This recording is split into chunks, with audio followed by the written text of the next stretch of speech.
here. This is another episode of Quick Slants, the college football show where we give you in-depth analysis of everything happening in college football. It is brought to you by War Room Sports. I am one of your hosts, Dev McMillan. And like I just said, I'm here with the star of the show. We got War Room Sports college football analyst Fred Perdue. Fred, what's up? What's going on, man? I don't understand. Maybe the football gods are laughing at me. This weekend was just awful. It was awful. Yeah. The crazy part, I didn't even get, I was out of town. I had to make a quick road trip. Like I had to go somewhere and come back real quick on Saturday. So I didn't get to do anything. The only sports I watched was later on in the night, the Canelo Alvarez and Triple G fight, which was worth its weight in gold.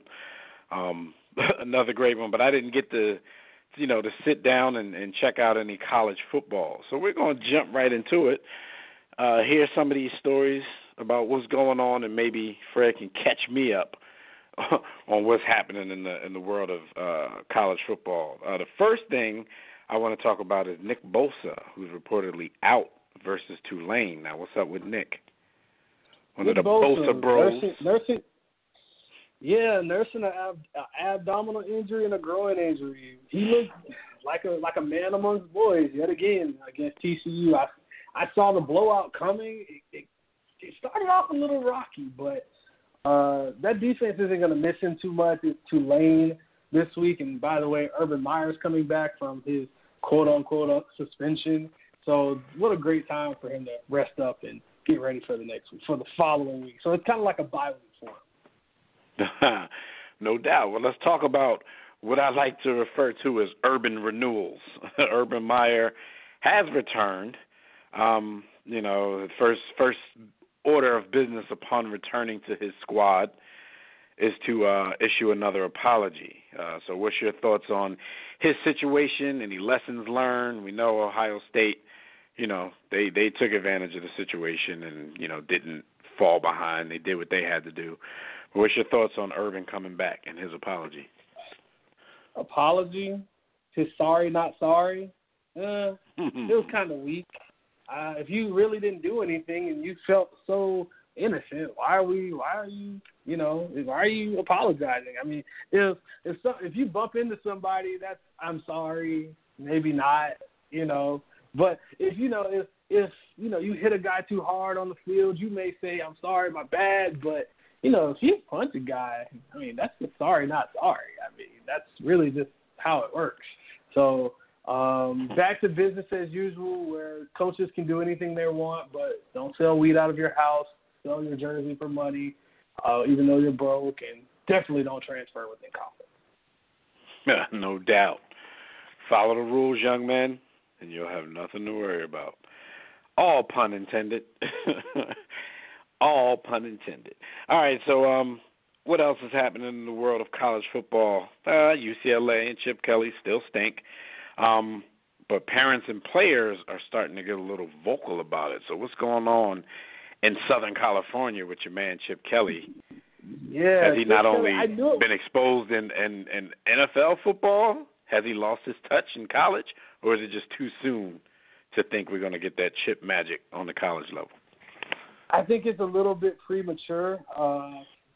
Everyone knew this would be a rebuilding year. Josh Rosen's gone. A bunch of talent from those Jim Mora days are gone. And quite honestly, UCLA never really turned the corner. So for me, when I look at this is a rebuilding year, a real big rebuilding year. This team's very young. I still don't understand what he was doing at quarterback with Wilton Spate, the Michigan transfer, but Dorian Thompson-Robinson comes in, makes some plays. But this same Dorian Thompson-Robinson, his dad comes out and makes some comments saying he was a lousy coach at Oregon. I mean, a national championship, multiple Pac-12 championships, and just pretty much he rebuilt that Oregon team after taking over from Mike Bellotti, and that Oregon team not being the same since he left. The only thing different is those uniforms. I mean, a number 2 pick in the draft, had there not been a Jameis Winston in his way, maybe number 1 pick. I mean, two national championship appearances. So I'm not sure. I'm not sure you want to call him a lousy coach or Oregon was simply a fluke, especially when your kid hasn't played that well. All right.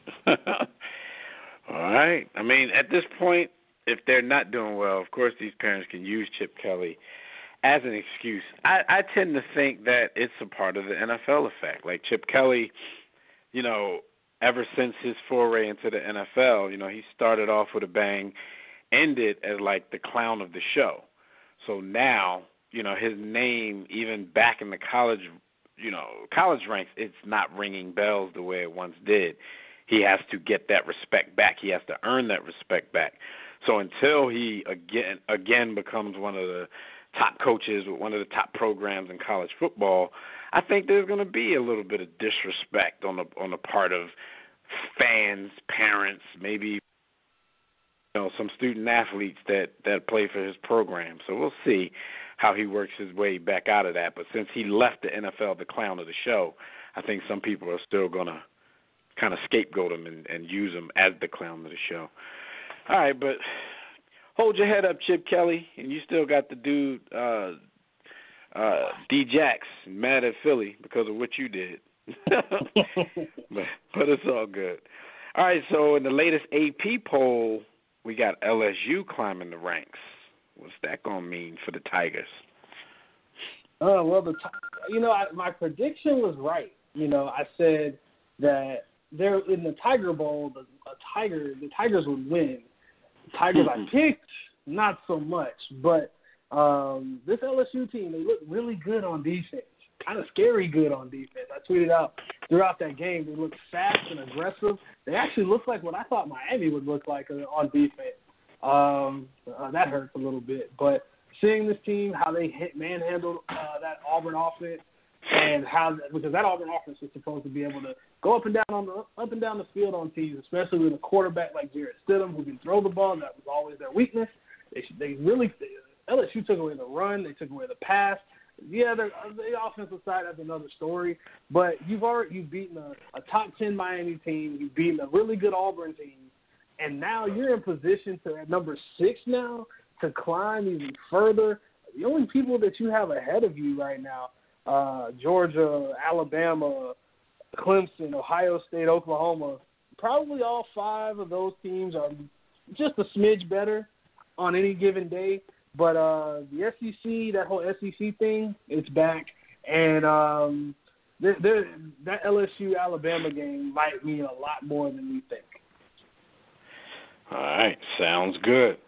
All right, so, that's the major things happening this week in college football. So we're going to go now to our College Pick'em segment. And then if you are a part of our College Pick'em contest, the War Room Sports College Pick'em group on ESPN.com, this is the part that you definitely don't want to miss. Fred's not going to give you his picks.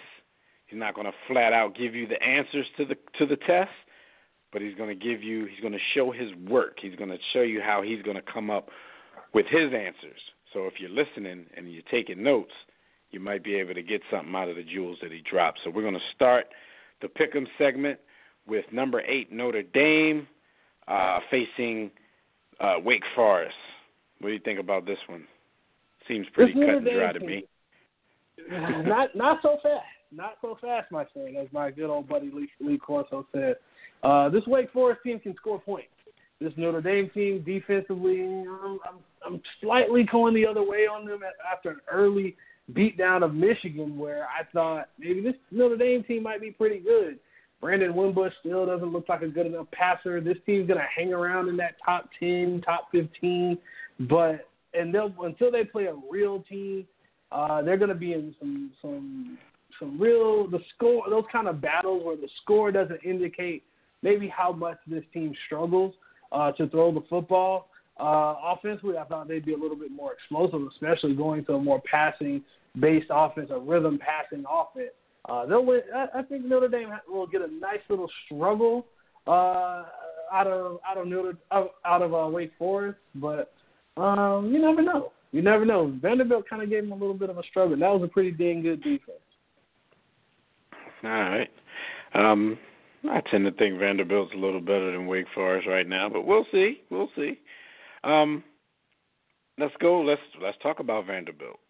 Vanderbilt will be facing those Gamecocks of South Carolina. What are your thoughts on this one?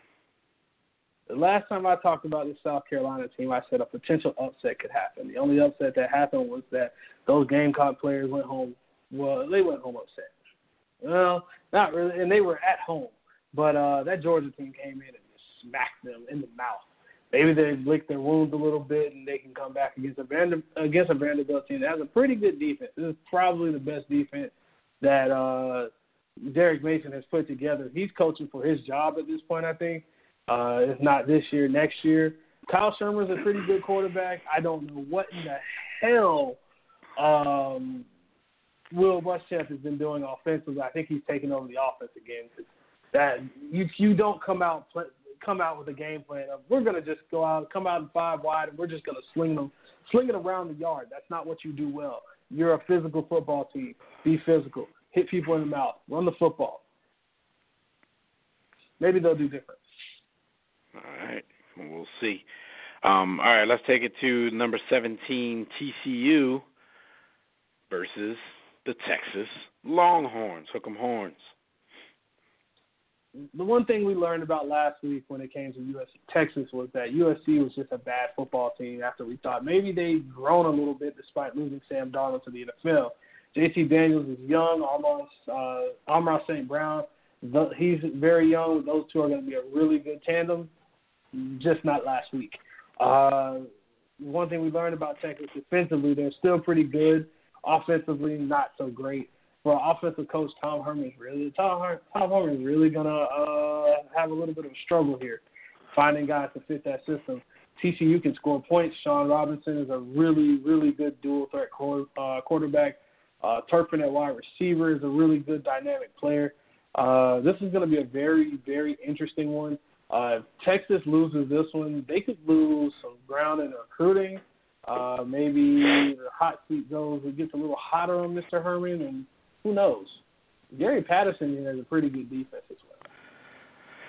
All right, let's go to an SEC matchup. We got the Florida Gators visiting the Tennessee Volunteers. It seems like Florida has just one of those a knack for breaking people's hearts, and also having theirs broken. 31-game win streak was broken a couple weeks ago against Kentucky. Well, they have a bit of heartbreaking they did last year against Tennessee with a big-time Felipe Franks Hail Mary. The college football gods granted him a big, big wish. But quite honestly, this Florida Gator team isn't all that good right now offensively. One of the things I noticed, quarterback position just doesn't fit. Felipe Franks doesn't fit what Dan Mullen wants to do. And the young quarterback they have, Emory Robinson, he's not ready yet. So you're gonna see a struggle on both sides. Tennessee seems like they can hold their own a little bit throughout the year, but I just don't know. I haven't seen enough of them to really make a big time decision. It's a big time SEC East matchup that will determine who will finish probably second in the division behind Georgia. All right, let's go to a matchup of two undefeated teams. We got number 14 Mississippi State and those aforementioned Kentucky Wildcats. What's the deal here? Benny Snell, really good running back, probably one of the best in the SEC. He's facing off against that aforementioned Dan Mullen, who decided to leave Starkville. But the Mississippi State hasn't missed a beat really. Montez Sweat, Jeffrey Simmons, those guys have really look good on defense, on that defensive line specifically.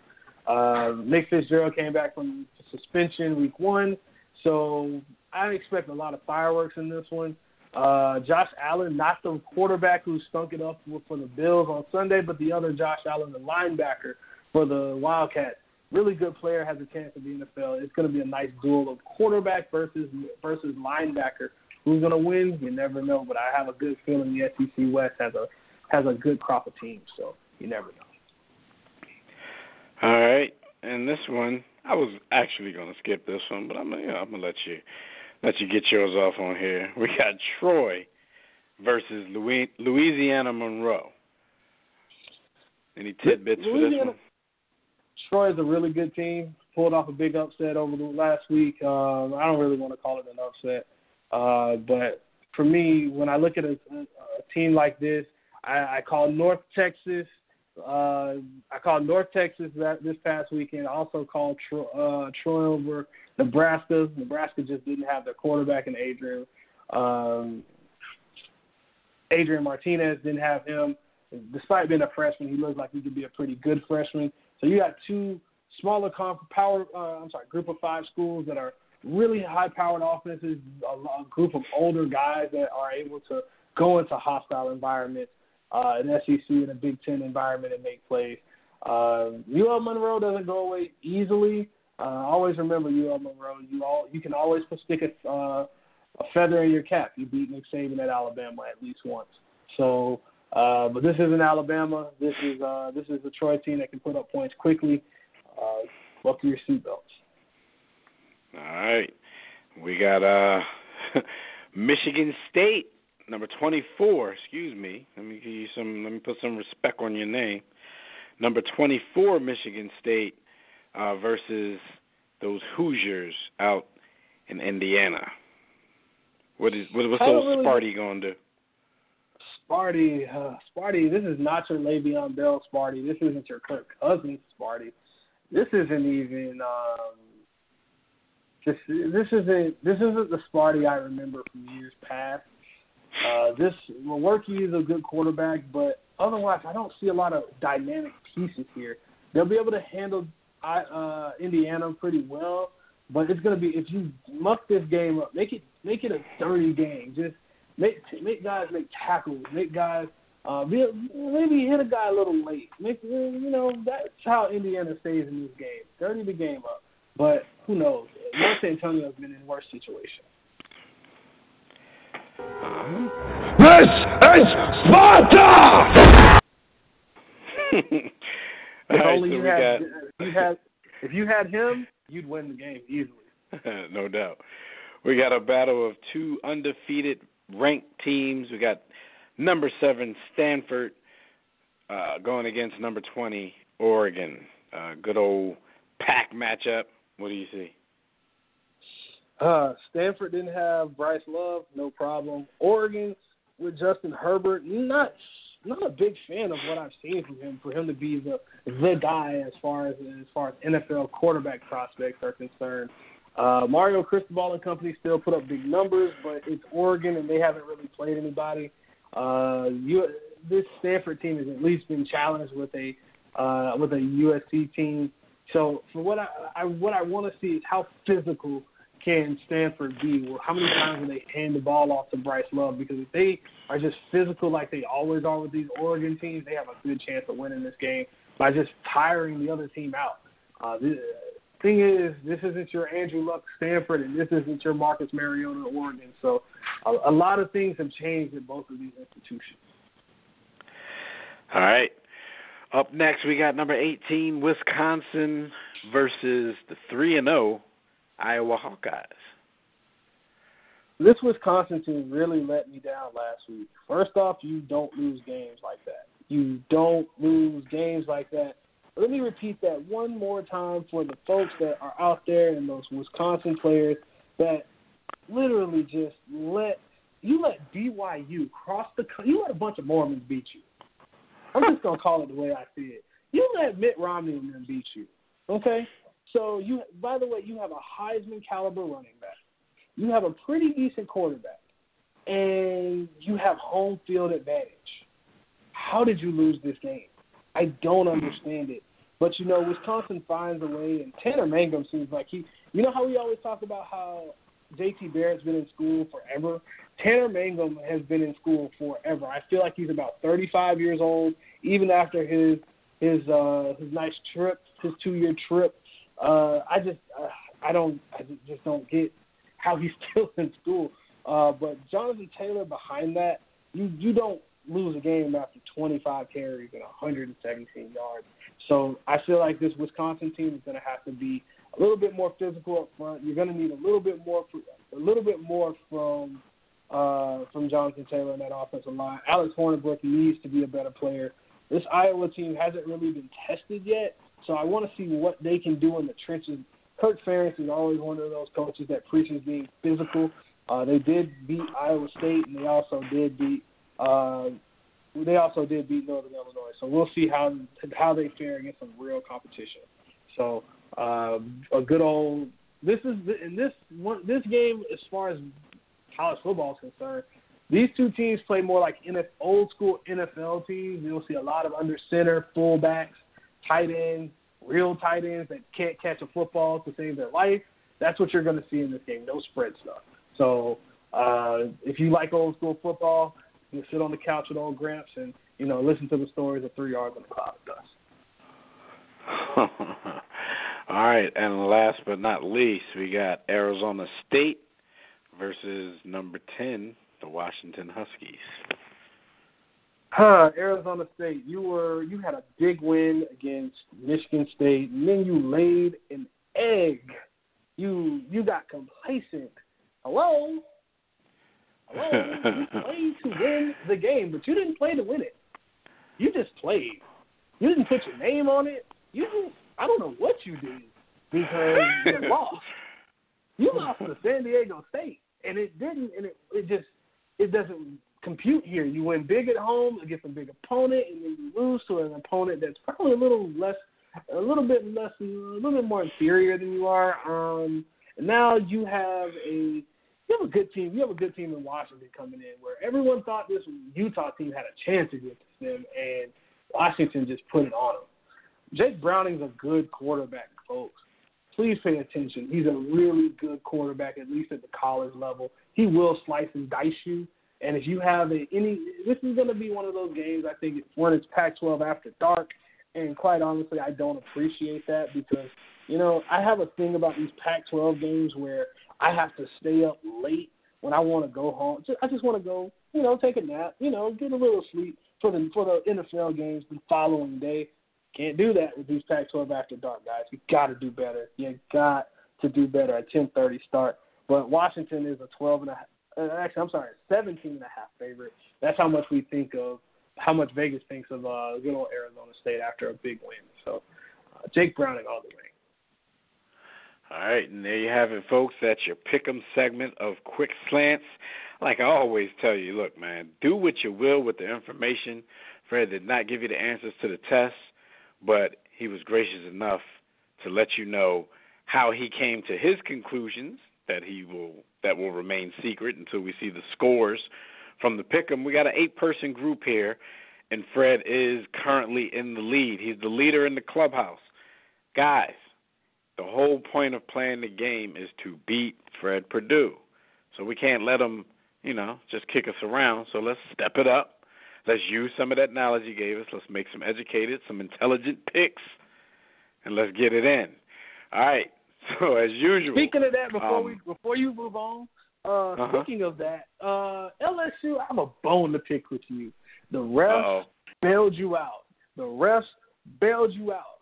Not one, but 2 pass interference penalties on the last drive of the game. And one is warranted. The linebacker hooked you. Okay, cool. But that second one, where I've seen Darrelle Revis pin a guy to the sideline and drop a guy's hand, just slap it away a little bit. In the hand fighting, we call this hand fighting amongst receivers and DBs. I've seen this a million times. You can put any corner on any guy, whatever name you want, and it's never been called. And conveniently in this game, I'm not calling conspiracy, but I'm just saying I have a bone to pick with LSU and how the refs bailed you out. I hope you don't think, because the way Alabama dropped 62 points on Ole Miss after a one-play touchdown to start the game, if you think you're going into Alabama playing like that, you got another thing coming. I hope I really don't. I hope you get what you deserve later down the road. All right, Fred, before we get out of here, just let everybody know where they can get in touch with you, especially on Saturday while everybody's relaxing with their beer and their popcorn and checking out these college football games. You can check me out on Twitter, Fred Perdue CFB. You can always check me out checking out a lot of good college football. And quite honestly, my armchair quarterback prowess will be in full effect. I'm just saying these quarterbacks got to get better, because if I see another game a weekend like I saw this week, it's going to be a problem. I'm calling it. All right. No doubt. All right, so you want to listen to past episodes of Quick Slants, you can do so right now on the War Room Sports YouTube page. Just go to YouTube, look up War Room Sports. Make sure you click that button, subscribe, so you'll know when a new episode of Quick Slant drops. If you're a fan of NFL football, definitely check out Cover 2 with McMillan and Purdue, where we give you the same kind of in-depth analysis about everything happening in the world of NFL football. And make sure you check out the Mothership. If you can catch it live on Thursdays, that goes down from 6 to 8 p.m. every Thursday. That's Eastern time. You can also catch Fred chopping it up with the fellas in the War Room, either doing his college football segment, chopping it up with us about NFL football, or co-hosting, filling in for the whole show sometimes. So just make sure you go to warroomsports.com, look around, check out everything we're doing there. But most importantly right now, you make sure you check out every episode you can of Quick Slants, and we're going to see you guys next week. So for the star of the show, Fred Purdue, I'm Devin McMillan. Like we always tell you guys, don't accept mediocrity. Be steadfast in the war against ignorance, and we'll see you chumps on top. Peace. War Room Sports. www.warroomsports.com. What? Ain't no more to it.